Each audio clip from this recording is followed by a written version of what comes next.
bro. 15. 225 Bro, for 15. I'm literally just getting back We into lie. the gym now after the accident. Cause I was out for a hot minute because my neck and back was so tight I just couldn't do it. But I walked for 2 miles like a week ago or 2 weeks ago rather, and my like on lower body treadmill? was on fire. No, it was like outside. I walked 2 miles outside and my lower body was like crazy. My back was crazy. My entire body felt like, bro, don't do that again. I did You think it's still 225. just tensed up, or? It was that. Now I feel like I'm mostly good. Like obviously things could still be better, and the biggest part now is like the mental aspect of it. You know what I mean? Like when I'm on the road now, it just be like that car finna come out and hit me, bro. I don't know what, bro, on right now. Yeah. But Yeah, It is I what did. it is. I did 225 for like 12, and then I took a break. And I did it for 15. I had finally bought a spot to the gym. My boy Jack came to the gym with me, and I was like, man, I'm getting. But you know what I've been doing? Though I did what you told me. I've been doing them pause reps stuff for real. Like I was putting a plate on there, and I was doing them pause reps. I go up, come down, and hold it, then go up fast, then go down. That junk gets you strong quick, like really quick. all right, wait a minute. Did Chris just sound like I wrote out to you too, or was that my connection? No, that was just you. He just did a whole monologue. Oh no! I heard most of the monologue about the pause reps, but Yeah, them You know. pause reps get you strong like that, man. That's strong. yeah, oh, absolutely. Time under tension, brother. TUT. That's the key to building really big, ridiculous muscles. Time under tension, man. But speaking of pushing up and down and whatnot, there's a lot going on in this rap civil war that we're seeing, and sides are being drawn, and teams are being taken. And at the moment, it seems to be Team Drake versus Team Kendrick. And some people are sitting on the sidelines, not getting involved. But, this thing has been brewing for some years now. And obviously we all heard Like That by Future and Metro Boomin and featuring Kendrick, which had the Everlasting Bass sample on it. By the way, Everlasting Bass, what a song. What a Yeah. song, right? Yeah. Like that song has been sampled from the 80s all the way up through 2024, and we still like, hey, that slaps. You're doing something right. Uh-oh. Why does it sound like that? Is that just me? Guy, it looked like guy disconnected. Oh. Like, Okay. But yeah, you had that going on where Kendrick is saying, there's no big three. We good? We good? Just Big Me. Yeah, we sound normal. Cool. We sound normal now. There was a lot of echo going on there, but we good now. We had the Kendrick saying that there's no big three, there's just Big Me. And then J. Cole responds by saying, hey, man, your second album was mid, and I didn't like it very much. And Which your is last insane. And your last album, a little bit of a snooze fest, if you will. A little bit of a snooze fest. Only to get on stage a couple of days later and apologize because he said it didn't sit right with his spirit and that, he wants to not be a part of this, right? Like, he just doesn't want to be a part of this. But Drake, it may have took him 30 days and 30 nights. But he came back. He came back with some heat for everybody. He came back with some shots for everybody. He came back with shots at Ja Morant. That's how many shots this man was taking. It wasn't exclusive to the rappers there. And which ended in Rick Ross responding to Drake by saying, hey, you're white and you had surgery to get abs. Fellas, how do y'all feel about this civil war so far? And are you picking a side to roll with at this point in time in the civil war? I'm not necessarily picking a side because my light bill still due, right? I'm just here for some good music. However, Bro said, we're 30. I'm not picking a side to rap beef. However, I will say a few things. I feel like it's a lot of people out there that's such like Cole fans or Drake fans that they was trying to discredit Kendrick verse on Like That, which is fire. I don't care any way you try to slice. I don't care any way you try to cut it. That's like an elite level. When it's all said and done, that's gonna go in a pantheon of like rap verses. Yeah. Right. Cole's response, I know it didn't sit right with his spirit, and a lot of people got a problem with Cole apologizing. And here's the reason why I don't have an issue with Cole apologizing. Because like J. Cole has built this reputation that he like this cool, I wouldn't say like a laid back dude, but he always been like, you know, I'm in tune with being more peaceful, and you know, he never been a dude that's been like with the smoke like that, which is, I have no problem with that.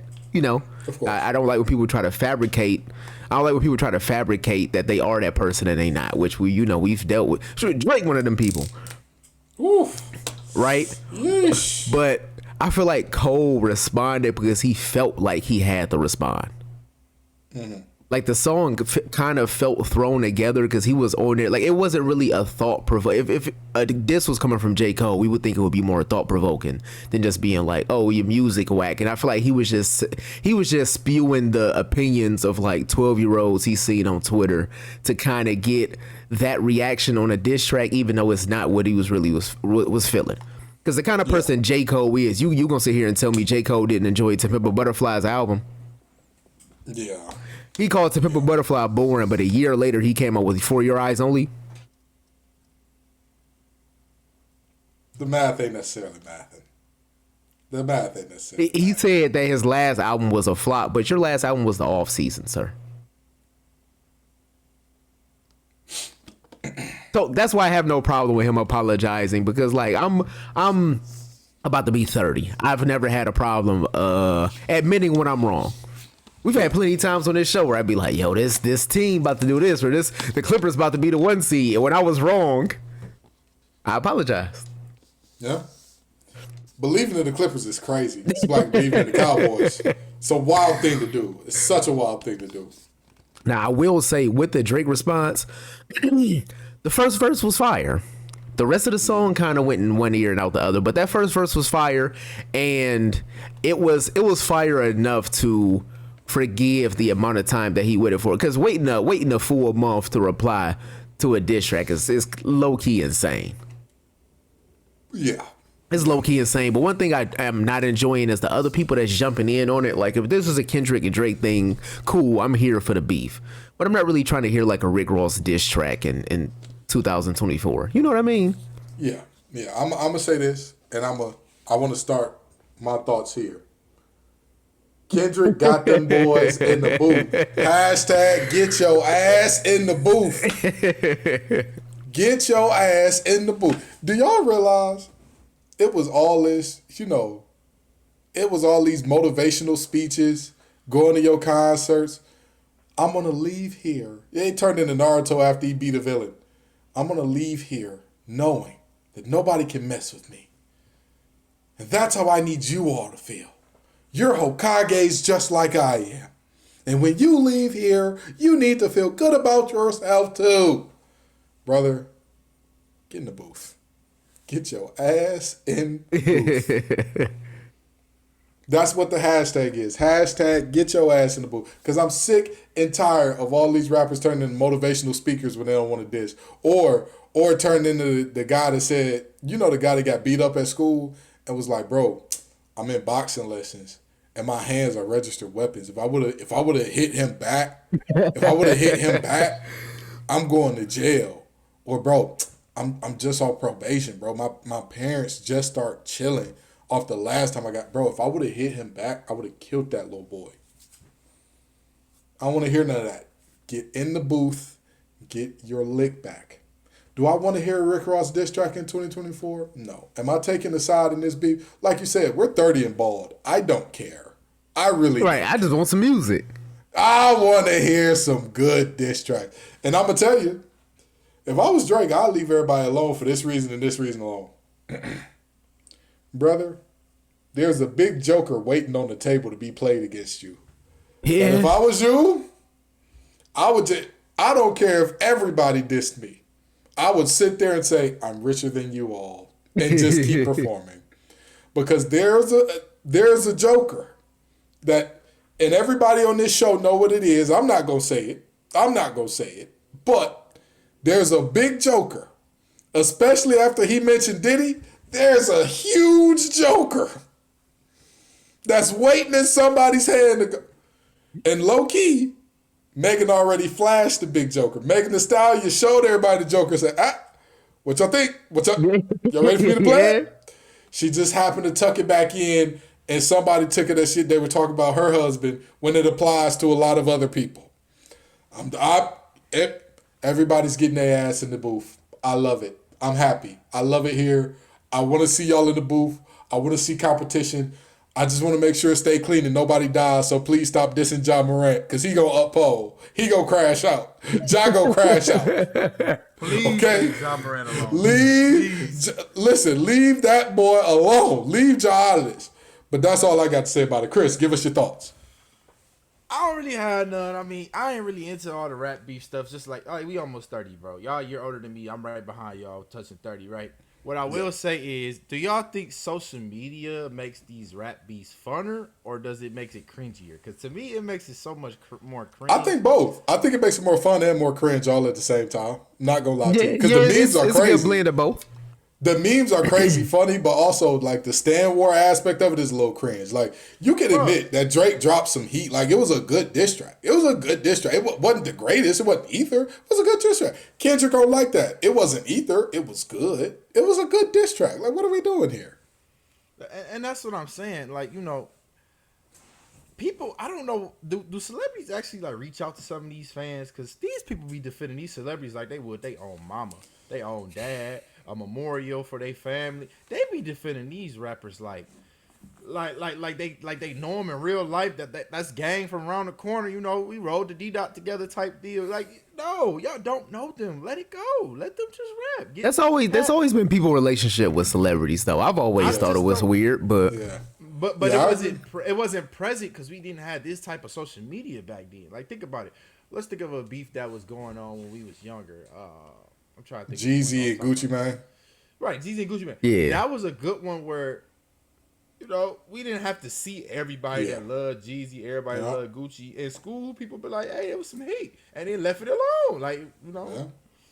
You had your Gucci fans, you had your Jeezy fans, but both of them could admit, like, hey, he killed his homeboy and told him, where your homeboy at?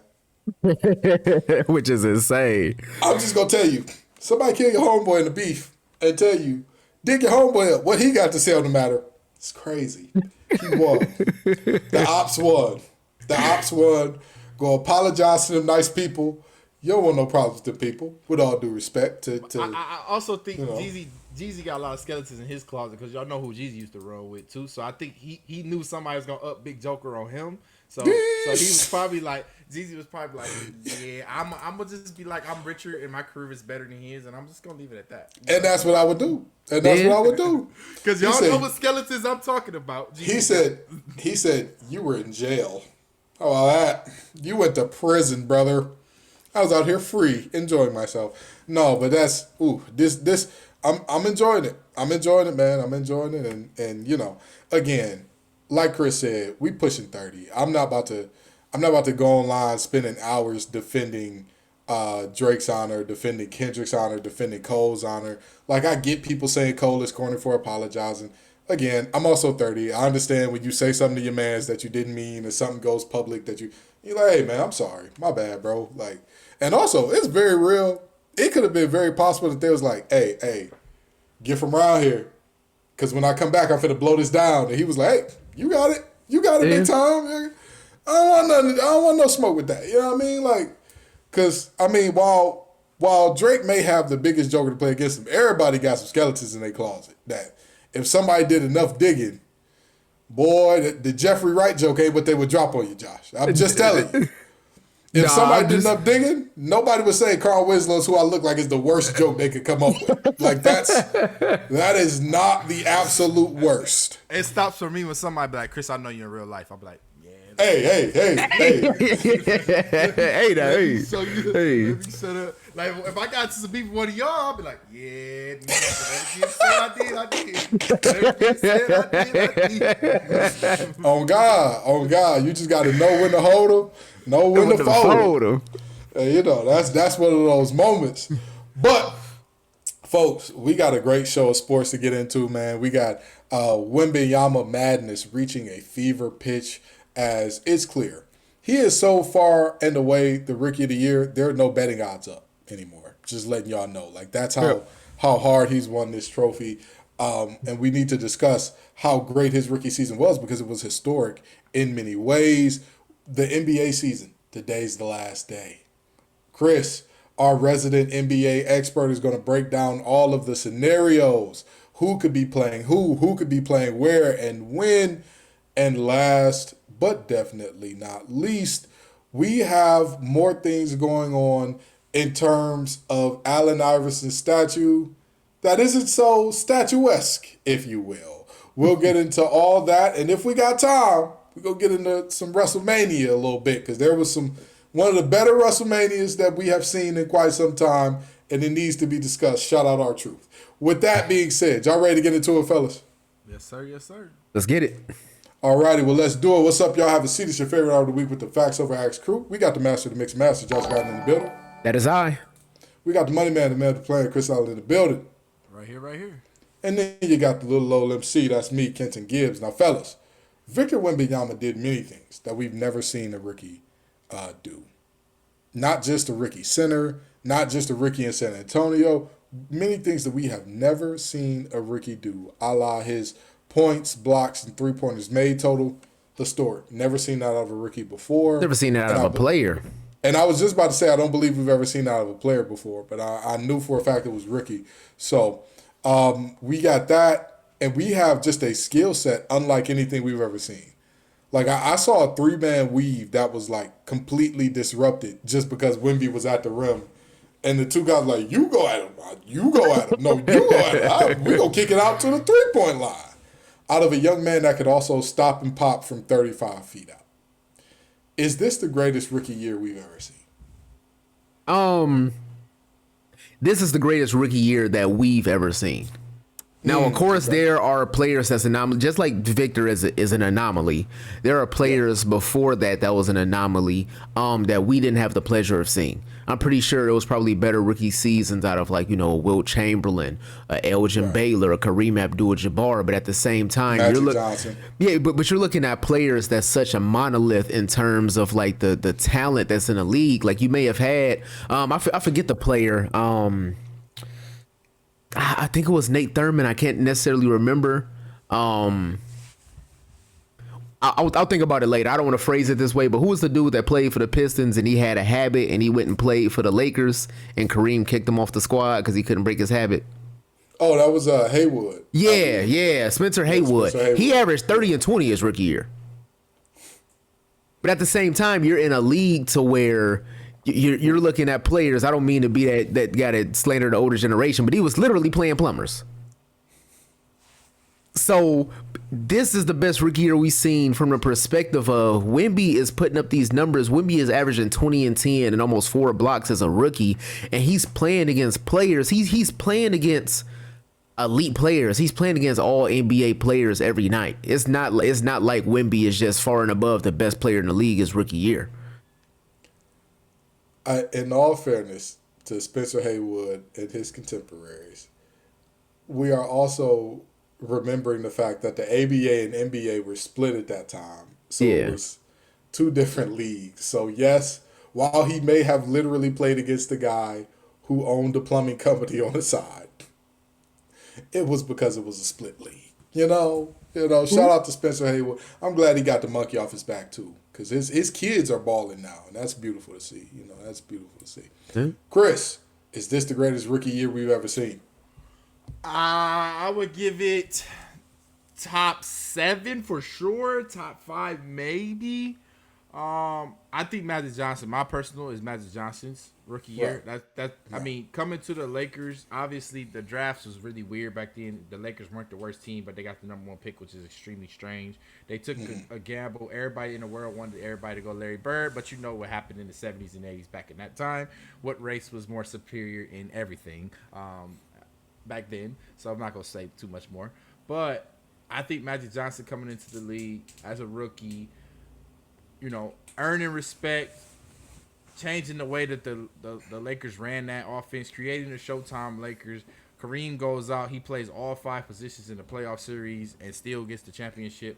I think that rookie season got the stamp on it, and it get ended with a championship. And not too many people win a rookie year championship. So yeah, I will say this: the playing the five in the finals was kind of crazy. And I know that there's a lot of doubt being cast upon that, like, oh, was he actually a 5 or was he a 4 or was he a 3 that just happened to do the tip off, to just happen to jump for the tip off? I'm gonna tell you this much: if you like watch that series, Magic was the guy. Like after Kareem went down, he was the guy. He had to do everything for that team, and he did it. He did it well. He brought the ball up. He rebounded. He did everything. He had like 15 rebounds in the game to close it out. I mean, I don't give a damn if he's at the 3. Yeah. I don't. No. So I do agree that there is a level of greatness in a great moment that we weren't able to see from Wemby in that way. But it's kind of hard for me to dock Wemby for that. Yeah, the same thing. Like, Magic got drafted to a team that had the best player in the league on it. Yeah. Yeah, I understand. And Wemby had a sensational rookie year. I'm not. Wemby had Jeremy Shohan making entry passes. Yeah, I'm not saying Wemby year get tainted, but what I'm saying is when you talk about like perfect storm and right timing, right situation, Magic to me that's like with the best rookie year you could ever ask for. You got drafted to a great situation, you won a championship. That's a good man, Savannah. He's just in a great situation too. But anyway. I would say individually, 1 for 1, just in terms of what he accomplished against everybody else. I would say the only thing that keeps Wemby from being the best rookie season of all time for me is the minute restriction that he started off the season with. Yeah. Because think about how good it would have been if we would have saw him for 30 minutes a night from go. That would have been crazy. That would have been insane. And mind you, by game 20, everybody was like, bro, what are his teammates doing? Why are they not passing him the ball?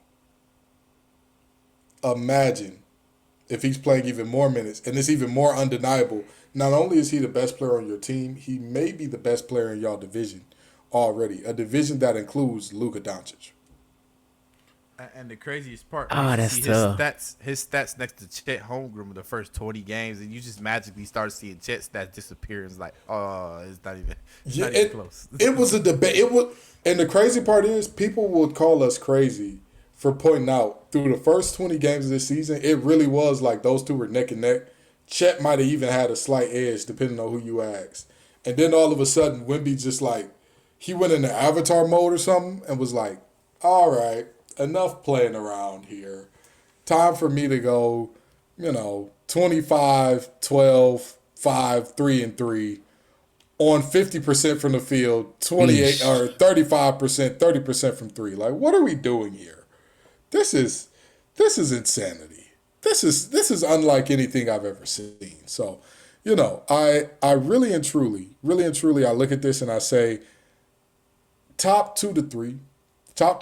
But the only thing that's holding it back, again, he was asked to do as much, if not more, than anybody else in terms of like late in the season. But it's hard when you put that up against, like you talked about, Magic Johnson's rookie season. When you put it up against Melo and LeBron's rookie season. When you put it up against the rookie season of, let's say it, I hate to do it, but we got to say it, Michael Jordan and the Cocaine Bulls. You put it up against that rookie season.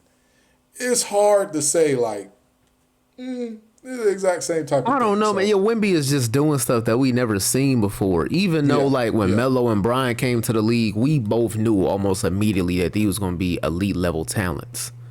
But at the same time, they were playing basketball that we'd seen before. But were they? They were. Melo had a nice step up game. He was super athletic. LeBron was super athletic. Did we know that those young guys were going to be that elite their rookie year? No. But at the same time, I don't think that we looked at too many things LeBron did his rookie year and was like, yo, we've never seen nothing like this before. He was an uber athletic dude. He just happened to be consistent over the span of 20 years. That's what set LeBron apart. All right, so let me just ask you two things. When's the last time we saw a super athlete, like oh my God, he's out of this world athlete Yeah. that had a developed back to the basket game coming into the NBA, not named Carmelo Anthony? I say Blake Griffin.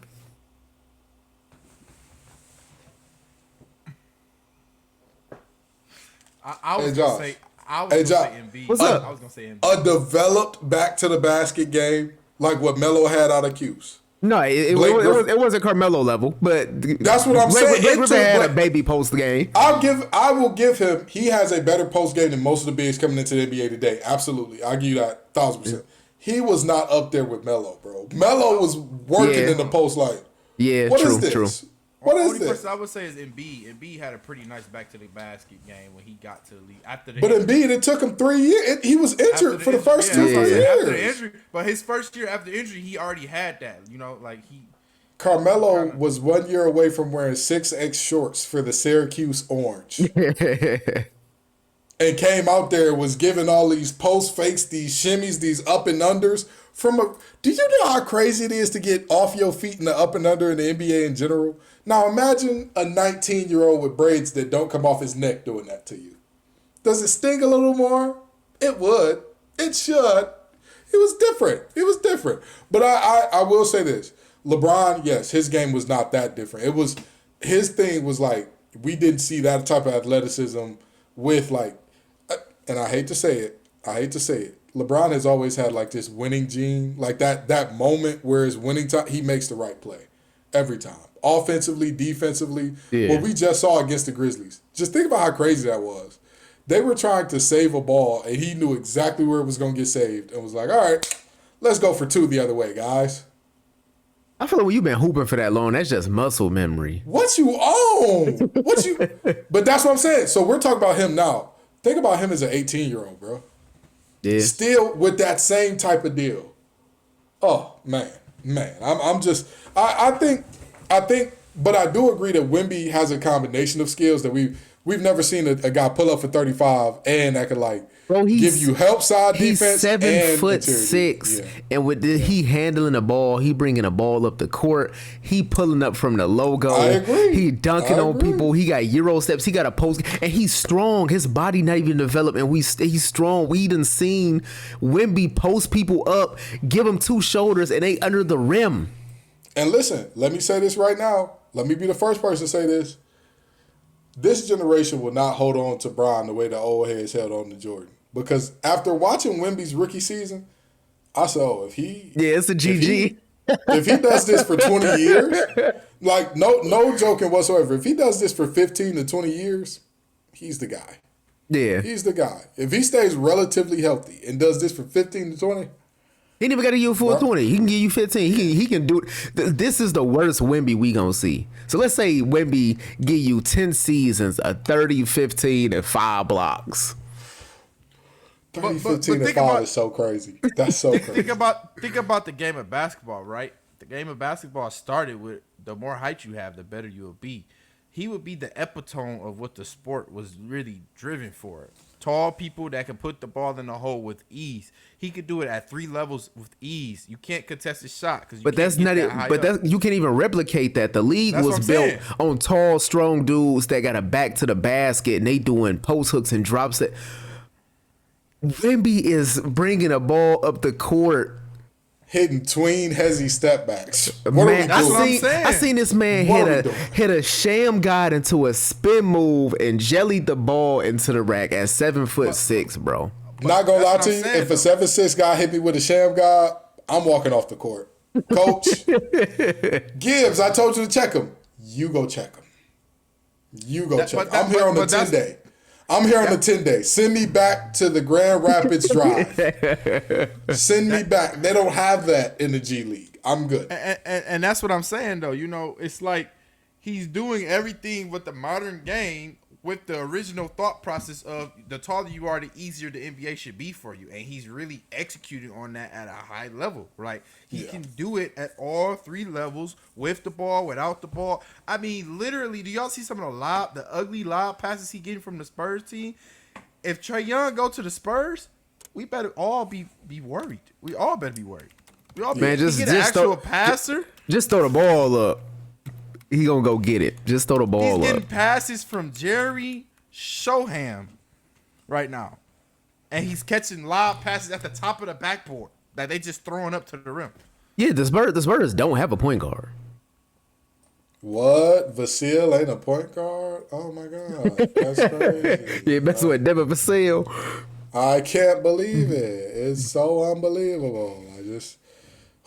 Well, you know, we got Wemby on one side of things. He on the tall side of things, and you know. But then we got to talk about some of our less diminutive, sports figures, and Allen Iverson, probably the greatest, if not the greatest hooper under 6'3". I'd have to say, you know, AI's got to be. Only person is IT, the original IT. Yeah. 6 foot. You know what's crazy? They didn't even call him IT back then.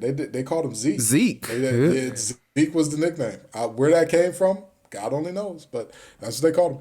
But with that being said, he just earned his statue in Philadelphia, and it's a little small. You know, it's a little small, but it's still a statue nonetheless. Fellas, what do y'all think of Allen Iverson's statue outside of Philly's arena? So I will say, initially looking at this statue, it was hilarious. Not because I only felt like they was poking fun at Iverson because he's so short, and they gave him this Calvin Cambridge statue. Which, I mean, like, even look at the unveiling, the entire crowd was around him. He lifted up the little tarp, and the statue was about 2 feet tall. And you could feel, like, the tension in the audience. However, I will say that the 76ers, I don't think there's a bigger 76ers legend than Allen Iverson. You can make the argument, maybe Dr. J. But he didn't spend as much of his career as Iverson did in Philly. But if you look at the statues that they have outside of the Wells Fargo Center, all of them are like that. All of them are that size. Which is what, like, after looking at it that way, it's not as funny to me. It's not really that big of a deal. I don't feel like they were trying to poke, fun at Iverson. And we also know that Iverson has like a complicated relationship with the Sixers organization. So I know a lot of people make the argument that maybe Iverson should have that, Kobe statue that's outside, should have that, D Wade size statue, that Dirk size statue. But at the same time, he has the same size statue as the people who brought championships to Philadelphia that's sitting outside the arena. So I can't, looking at it from that perspective, I'm not mad at it.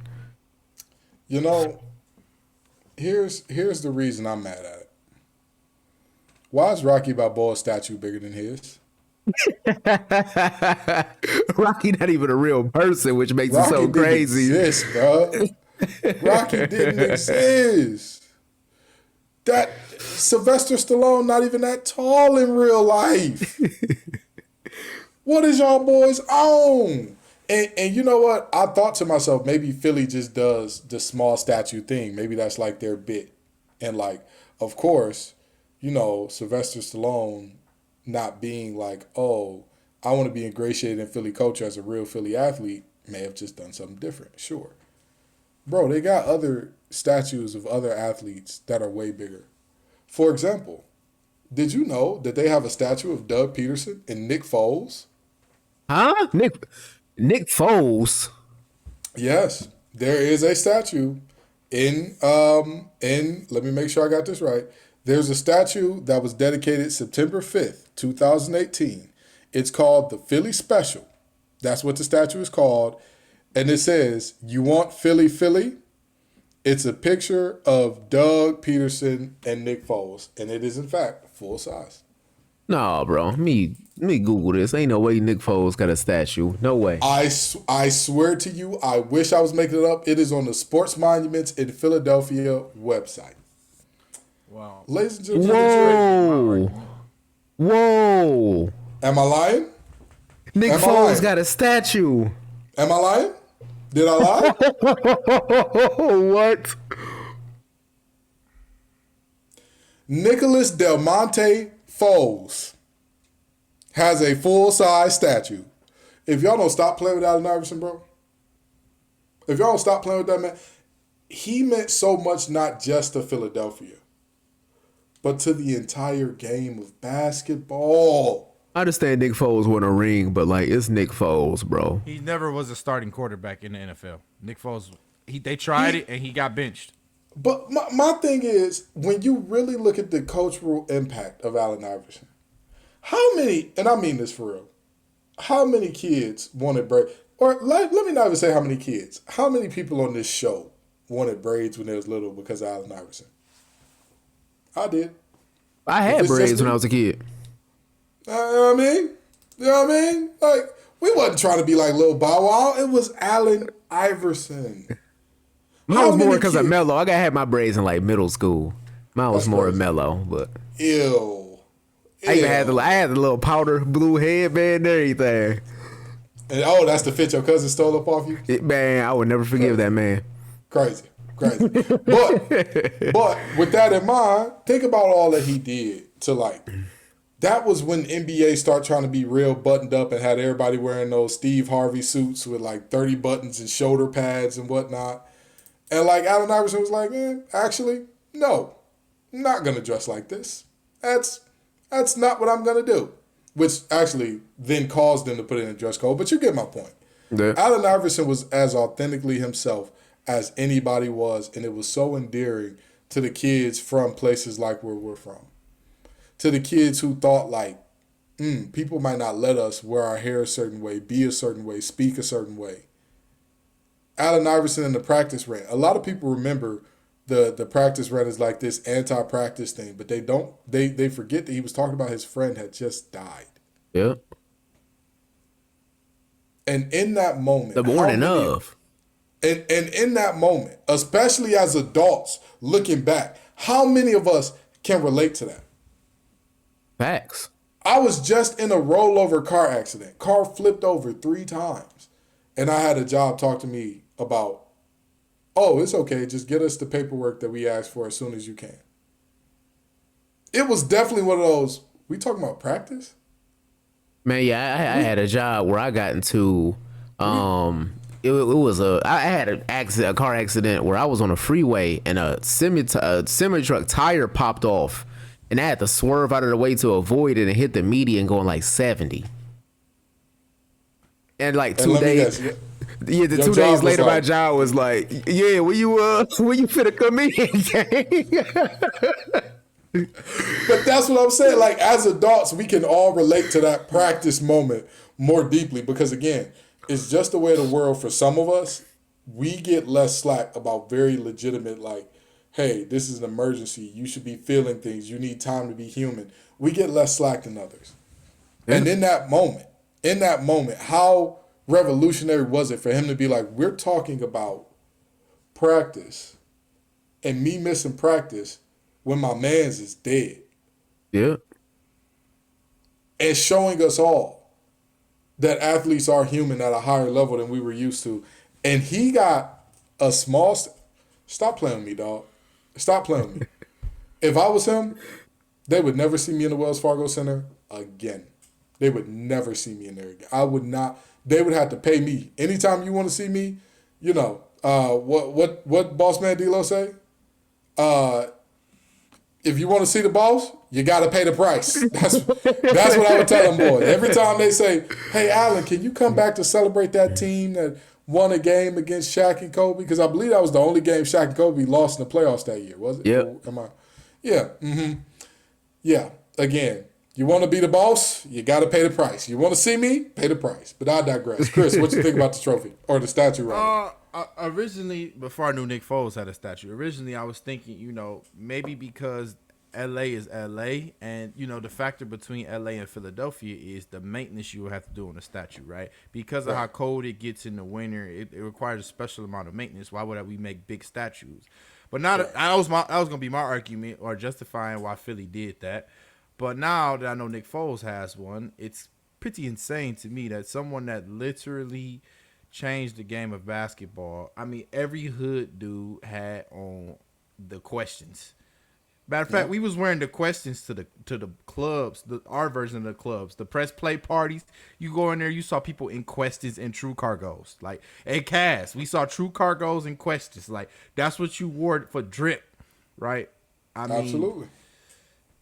it's just insane to me that he really didn't mean that much to Philadelphia, because he definitely should have had probably the biggest statue. I mean, Dr. J is one thing in Philadelphia, which, yes, he generated championships for Philadelphia. But Allen Iverson, I mean, what did he do? 11 years there? 10, 11 years there? Yeah, sound about right. He got drafted in what, 96? Yeah, 11. Yeah, 11 years there, and that is the way you show your gratitude for somebody that made your fresh shot relevant post Dr. J. Because think about it. Before Iverson, they was the laughing stock. Well, after Iverson, they was the laughing stock of the league. Before Iverson, they was the laughing stock of the league. Before Embiid, they was the laughing stock of the league. Like, it's already been a couple people that went to Philly and really changed the narrative for Philly. Yeah. Being honest. And he's probably the one. So, I don't know. I think it's a little disrespectful. Yeah, it's insane to think about, and again, do better. But now we've got to get into the players that are currently playing. Chris, please give us the rundown of who's locked into the playoffs, who's locked in where, and what the possibilities are. Let's start with the East. All right, starting with the East. So it's only 4 teams that have a certified playoff spot and position in the Eastern Conference right now. The Boston Celtics are the number 1 seed. Milwaukee Bucks are the number 2 seed. The Knicks are the 3 seed with the same record as the Bucks, and the Cleveland Cavaliers are 1 game behind them at the 4 seed. Those 4 teams are locked. Now, here are the variables: 5 through 10. I'm gonna go in order currently before the last game that are being played right now. Mm-hmm. Orlando is the 5th seed. Indiana is the 6th seed. Philadelphia is the 7th seed. Miami's the 8th seed. Chicago's the 9th seed. Atlanta's the 10th seed. Right? So here's how this scenario goes.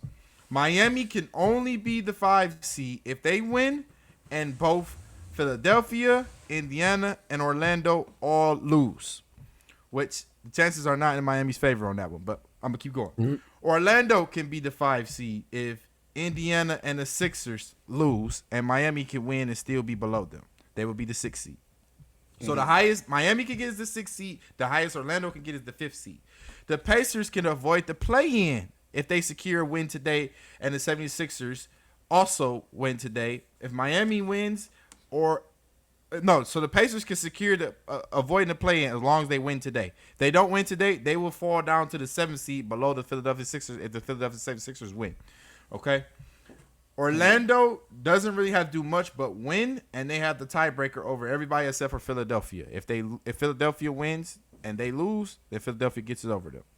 So that's how the East is going to play out. So we have a potential. The Bucks could see the Celtics are going to see between Miami, Philadelphia, Bulls, Atlanta, Orlando. Or no, sorry. The Celtics will see the Sixers, Miami, Chicago, or Atlanta. That's who the Celtics can see.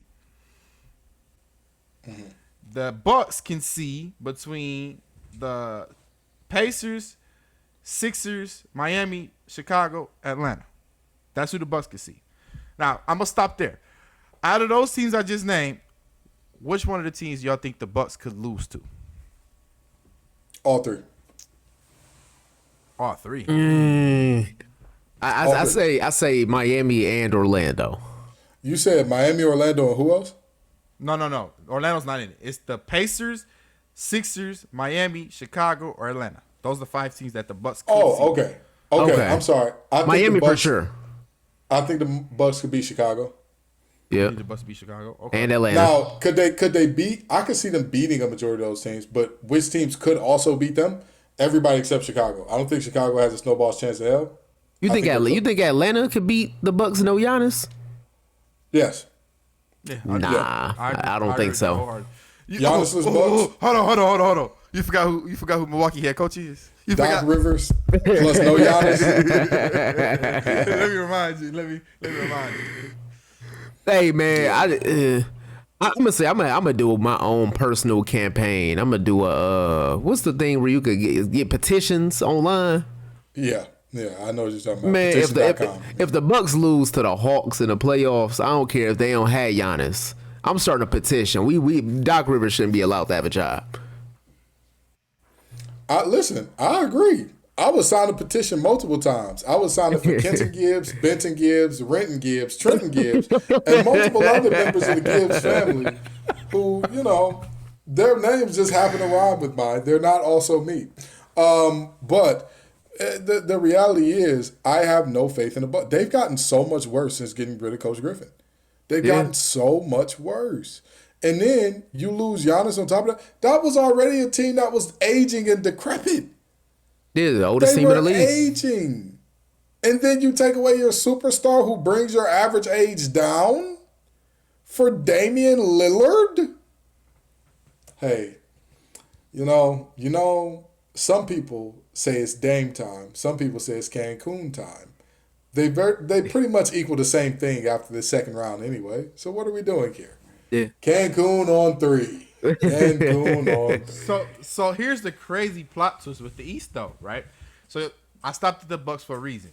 The 3 and the 4 seed are owned by the Knicks at 3, the Cleveland Cavaliers at 4, right?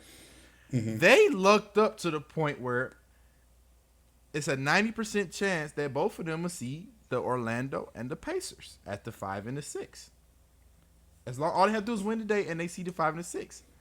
So I think Tibbs backed himself into a wall where I think he could beat the Pacers. I think Tibbs beats the Pacers. I think he can, yeah. And Cleveland, a team that struggled the second half of the season, they get a team that's first time in the playoffs and God knows when. Orlando, since Dwight Howard was there. Yeah. I think Cleveland, they could build a little bit of confidence winning those 2 series. I think those teams lucked out where they got seeded at. Yeah. I'm going to tell you this. So the Knicks are going to be without Julius Randle, correct? Correct. Josh Hart been balling, though. We can't take that from him. Josh Hart been balling. I agree. He's been balling because I've always said the same thing about Tibbs. His strategy, spam starters, turn the fatigue off, and just spam starters. Now, I will say this. However that series turns out is going to be the way that series is going to turn out with or without Julius Randle. Do you know why? Yeesh. That's a big piece you taking out of the equation, though. I don't think so. Did we all see the playoffs last year? We did. I trust OG Anunoby more in the playoffs than I do Julius Randle. I mean, hold on. You can't tell me a single thing on that court Julius Randle do better than OG. Pause. Hear me out, guys. Hear me out. You're saying a Julius Randle playoffs where OG Anunoby was not there versus a playoffs where he is there and you add in Julius Randle, I think it's 2 different scenarios. Okay, but Julius Randle's still a ball stopper. You going into He's it with a ball stopper, but you got a guaranteed defensive 2, 3, 4, and 5. I would say if Mitchell Robinson is there, you got a guaranteed defensive. Only person on that team that might lack a little defense is Brunson, because he's vertically challenged. That's the only thing, and he still can sit down with the best of them. Hey, no, that's a spicy take. That actually, the more I think about it, the more I'm like. I'm just saying, if the Knicks gonna go to the next round, it's gonna happen in spite of Julius Randle. I just don't think it would be a difference just because the way that they play basketball. Even if he was able to play with OG by his side on offense, Julius Randle was just stopping too much of the flow. OG in a game of basketball, OG Anunoby does everything on the court better than Julius Randle. Here's what I will concede. I will concede that both the Bucks and the Knicks can make it out of the first round. Neither one of those teams is going to win a championship or be anywhere near the finals this year. I'm not going to sniff it. I ain't going to get a Chris Paul, I'm addicted to being here now. I ain't going to get none of that. I agree. I mean, the Knicks are supposed to be a second round team this year, and they might very much do it and get wiped out by. Because, I mean, at the 3 seed, they would play the winner between the 2-7. So if this is Miami and the Bucks, I think Miami rolls them or the Bucks roll them if Giannis was to play. But the reason why I say it's interesting, Giannis doesn't play. Miami doesn't get the 7th seed, but you got the Sixers getting the 7th seed, right? Mm-hmm. Now, I can see the Sixers beating the Bucks, and I can see the Knicks beating the Sixers. Because we all know what happened when the lights get bright for Embiid. We all know what happens when the lights get bright for Embiid. Who was this coach when the lights got bright and he shrunk before? Tibbs, for sure. Doc Rivers. It was Doc Rivers. Whenever the lights got bright and he shrunk, it was because one Documus Rivers was the coach. I'm sorry to tell you, he's not going to... Even if I was to say, I say him Tibbs shrinking for sure, because Tibbs shrinks too. But what I'm saying, though, Joel Embiid missed 41 games this year. He's coming back. He coming back looking good in this season, but I think he pushing himself too far. Right? I agree. Here's the thing. Even if the Knicks were to advance past all that, you trust them against the Celtics? Oh no, that's a sweep. That's a sweep for sure against the Celtics in the conference finals for sure. What Darren Wallace say? It's a sweep. It's a sweep. They're done. Yeah. But what I'm saying is, I think the Knicks and the Cavs, by having an awful second half of the season, they started off hot as fish grease. I think they have the two best scenarios to see the Celtics in the conference finals. Because I think the Celtics got a cakewalk now that Embiid got hurt, Giannis got hurt. I think the Celtics have a cakewalk. Yeah. Agreed. Hey, question. Let's just say for kicks and giggles, something happens. And either the Celtics don't make it out or they get embarrassed in the finals. Is it time to have a conversation about JT? Yes, and I say it before. I was able to let JT off the hook up until this season for this very reason. One, I'm not a person that, like, in those first like 4 or 5 years in the league, I'm not a person that's going to be on a young player's head about hitting that next level or being elite, because you got to give these players time to develop. They got to get experience. Right. And every team, regardless of how great you are as a player, you got to get beat up on before you take that next step. Yeah. But we seen JT, we seen him lose in the conference finals. We seen him lose in the finals. There's no other step to take but forward. And you got all the pieces by your side to win. Outside the Nuggets, you got the only fully healthy team in the league right now. Yeah. You got, outside of you, the other 4 players in your starting lineup are top 20 in defensive efficiency in the league right now. You got the best defensive team in the league, and you got the second best team in the league offensively. If you don't get it done this season, it's time to start having some conversations. Okay. Not only that, I'm going to double down on Guy and everything he said. Your number one problem when you had the team last year was if JT or JB couldn't get going, Marcus Smart was like someone that was supposed to facilitate the offense and try to get you going. You upgraded that position with Drew freaking Holiday, okay? Yep. I'm going to double down again. Robert Williams was the guy you were banking on to guard the bigs down low. And Al Horford is 37 years old. Right. You upgraded that with Kristaps Porzingis. A healthy Kristaps. A healthy Porzingis. Porzingis. Not only that, I don't care how much you hate him, Gibbs. Brad Stevens is a basketball mind like no other. He's starting to get up there in the SPO category. I mean, he got... I give him his credit as a GM. As a GM, I think he's one of the best. Even as a coach. I mean, he took a young team to the conference finals. Get out of here. And went game 7. If he was that good as a coach, he would still be on the sidelines. Hold on, Gibbs. Hold on, Gibbs. He also has a rookie head coach that he's guiding as well. Oh, so now he get credit for being a guiding force. Oh my God! Here we go, Han Solo. Hold on. He guided him. Hold on, Gibbs. Let me flip this on you. People gave Eric Spoelstra a lot of hell when he took the head coaching job, but everybody said Pat gonna get Spo together. And look at how we think about Spo right now. Well, Josh, how many rings does Pat Riley have as a head coach? Oh my God! I believe 6. Oh, okay. I think that's a little different from how many does Brad Stevens have in college or the NBA?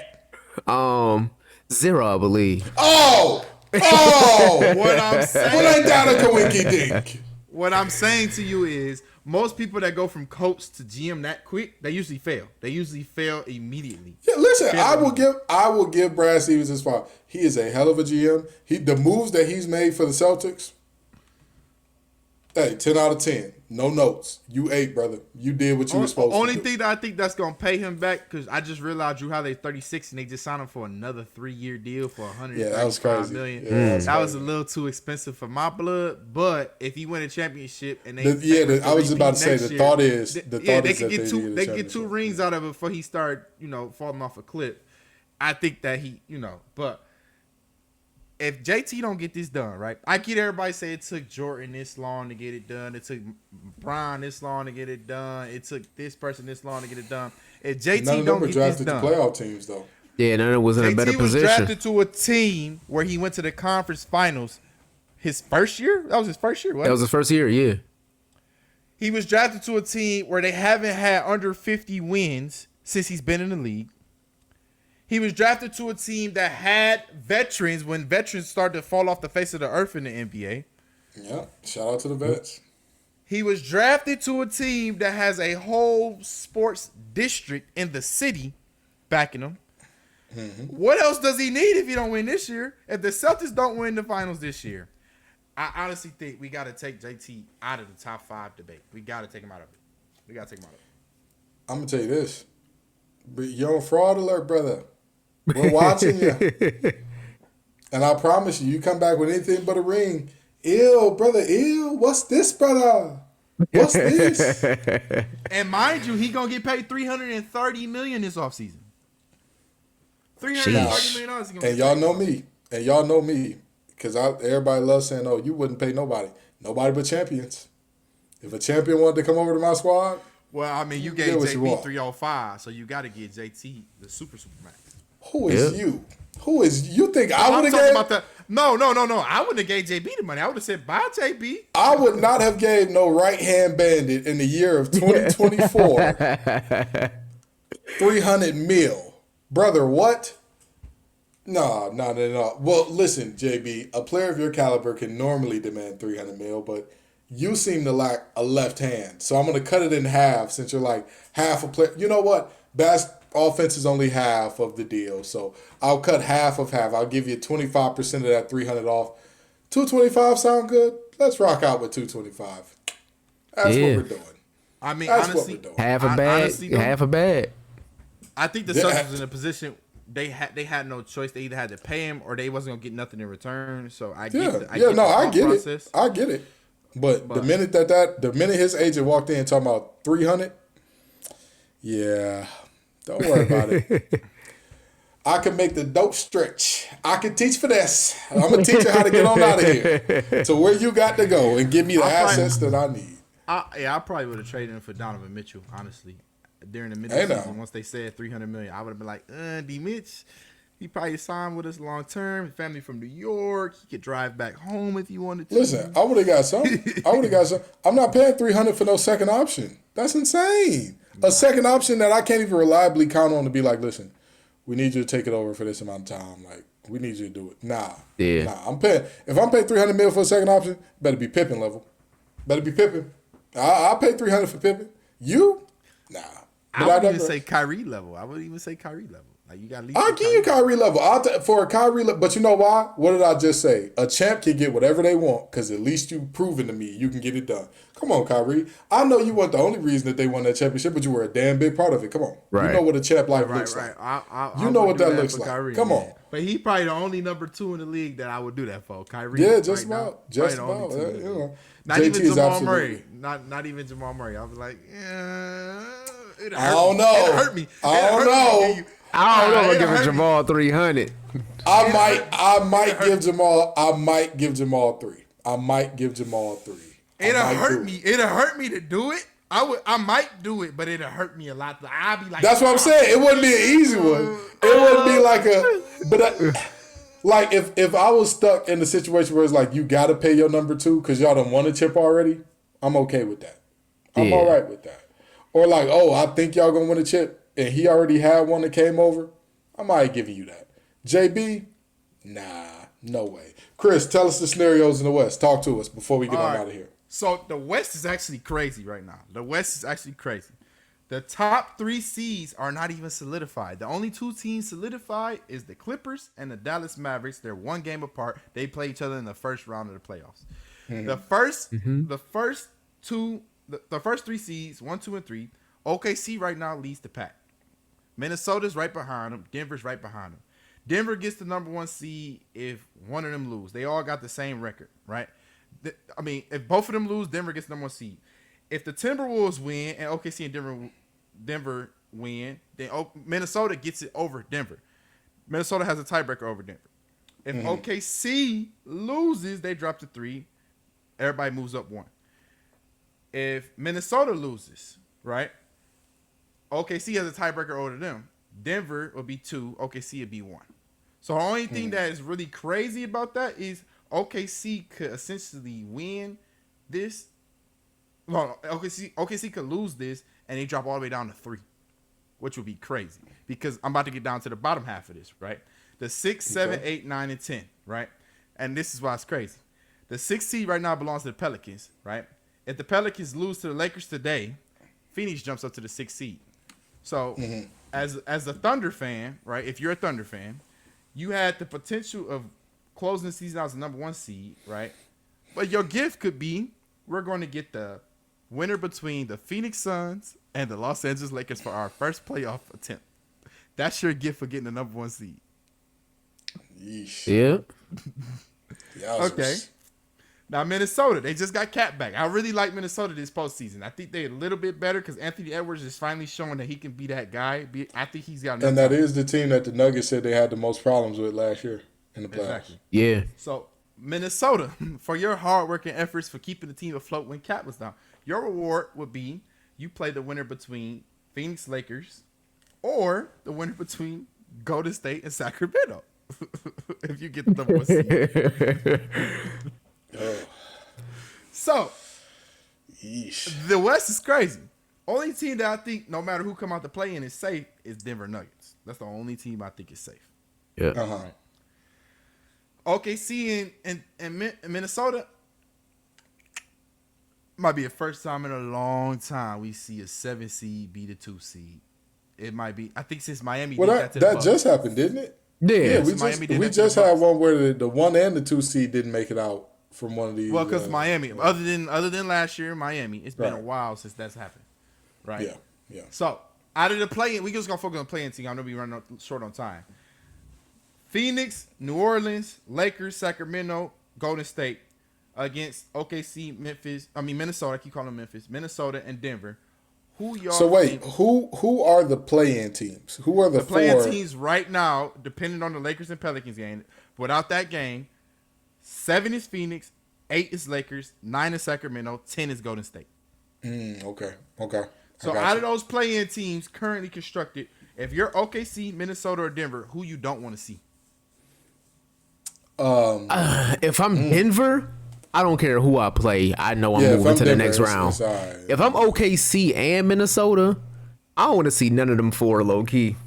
I'll tell you what. 4, bro. Hey, I'll tell you hear me what. out.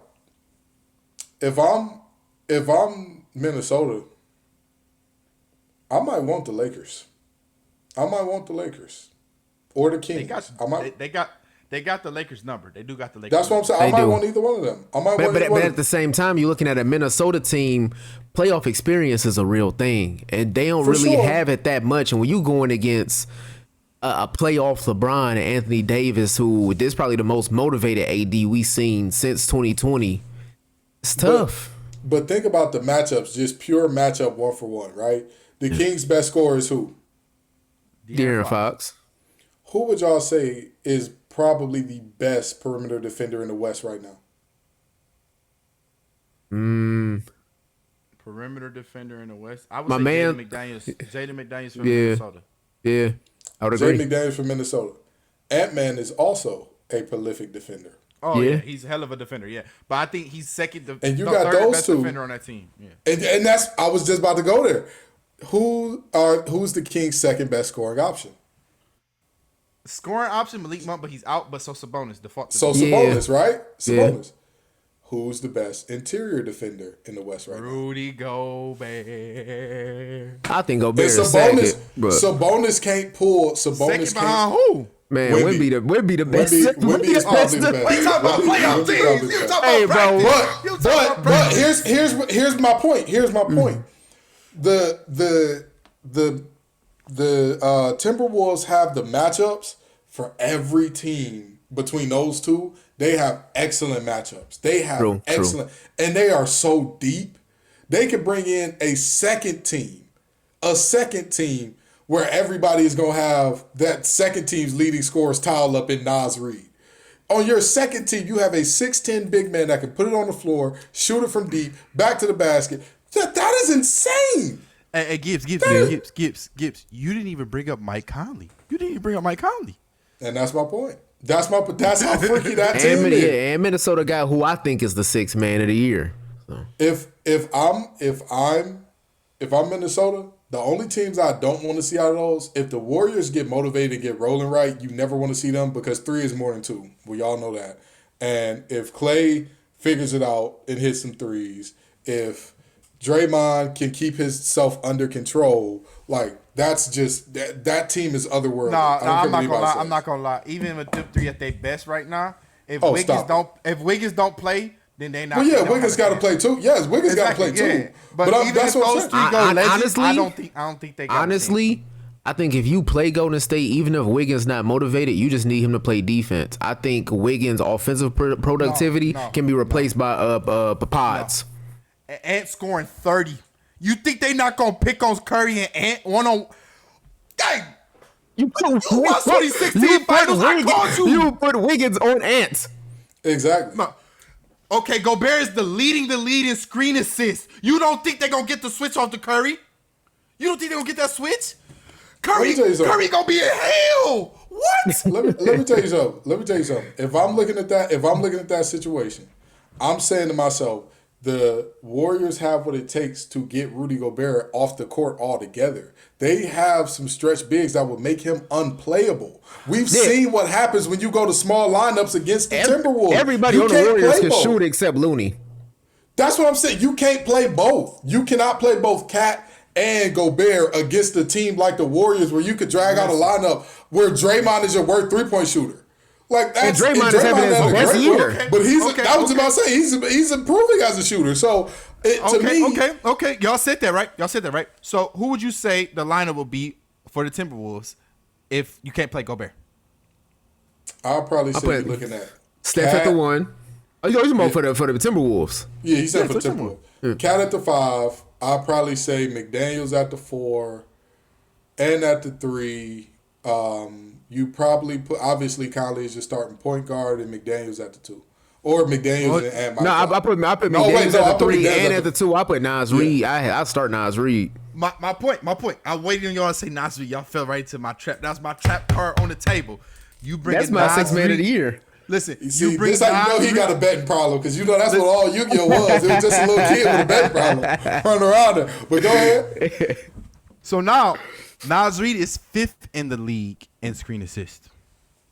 So you take Gobert out, you can still stretch the floor. But again, and now Nas Reed is setting the screen for Ant. As much as I love Nas Reed's game offensively, there's a reason he's not a starter. Defensively, he cannot keep up with You don't need him to. He's messed up with Draymond. But okay. So if he's matched up with Draymond, who is Cat matched up with? At some point in time, one of those is going to have to match up with somebody that's not a good matchup for them. That's what I'm saying. 3 is more than 2 is the only reason if I was one of those teams, I would not want the Warriors. Because if Steph, Clay, and Dre all decide to go legend at once, I don't give a damn who you are. Nobody has the answer for that except the Nuggets. Nobody. No. Yeah. I hear you. But I'm just saying it's going 7, even if they go legend. I get that. Again, I don't think that those 3 have it in them. They're not at their prime. And even if they went legend as they are right now, I don't think because if they went legend at their prime, yeah, don't worry about it. I wouldn't good series with y'all. Exactly, good series. It was fun. We're on our way. But I would say the only thing that teams can bank on is that Clay is a very diminished version of himself, and that even this year you could tell it's something off with Clay's confidence. Like there's something going on with his confidence in his stroke. I think he's done it going to State. Probably because there's something going on with like his just not even his ability to shoot, his confidence to shoot. Yeah. It used to be when the ball touched Clay's hands, there was no thought. It was gone. Now it's always like, am I opening up? I guess I'll take it.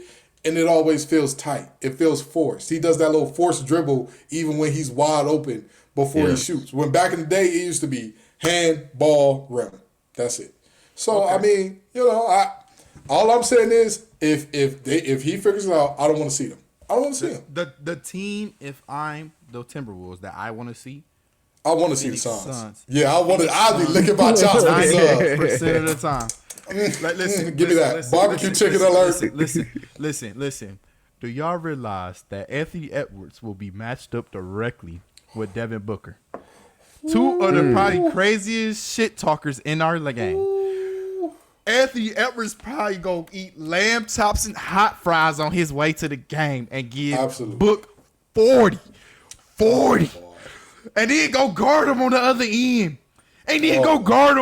end. Just make his life hell. Nurkic might twist the ankle getting screened so much. Oh my God. I am salivating at the mouth of a Suns and Timberwolves series. I don't even think KD getting 50 a night saves them. I don't even think KD getting 50 saves them. That's how bad off the Suns are right now. I think the Timberwolves do the best bet for themselves and lose and stay where they at 2.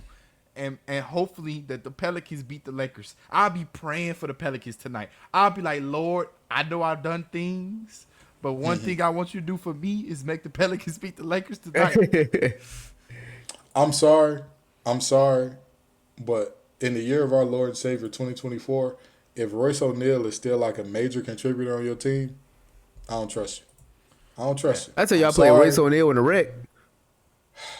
Boy, how'd that go for you?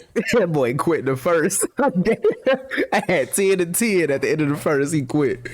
I'm shocked, surprised, if you will.